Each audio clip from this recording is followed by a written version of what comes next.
बता दूं वजाहत के लिए, आईएमएफ का जो बोर्ड है ना, उनकी मीटिंग्स जो होती है वो अपेरेंटली थ्राइस अ वीक होती है। तो कोई ऐसी बात नहीं है कि अगर 22 को एजेंडा में इंक्लूडेड नहीं है या कोई इस तरह की बात है।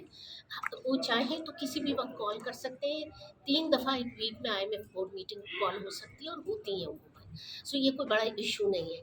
दूसरी बात ये कि रात हमारी वर्चुअल मीटिंग हुई है फाइनेंस मिनिस्टर से, मिशन चीफ की और मिशन की, और जो बजट्स के नंबर्स तय हुए हैं उसकी जो हमारी स्ट्रैटेजी है, हम किस तरह आगे चीज़ों को लेके जाना चाह गए हैं, हमारा विजन कैसा है, और ये कि बजट जो है वो आईएमएफ की जो इंडिकेशंस हैं या वो जो चाहते थे उस पे कैसा उतर रहा है, इन चीज़ों पे ब्रॉड डिस्कशन हुआ है स्ट्रेटेजिक लेवल पे।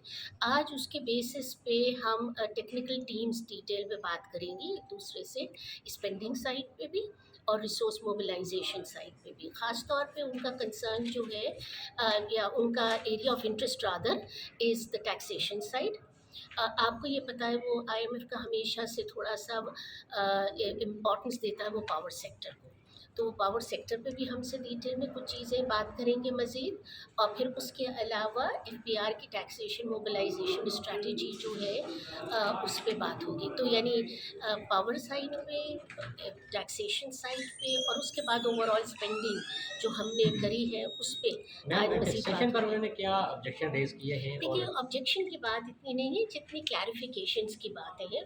बहुत सारी बातें ऑब्जेक्शनेबल उनके लिए नहीं है, वो सिर्फ क्लैरिटी सीक कर रहे हैं कि हमने क्यों किया, हमारा क्या विजन है, या जो हमने एस्टिमेट्स दिए उसके पीछे क्या असम्पशंस हैं।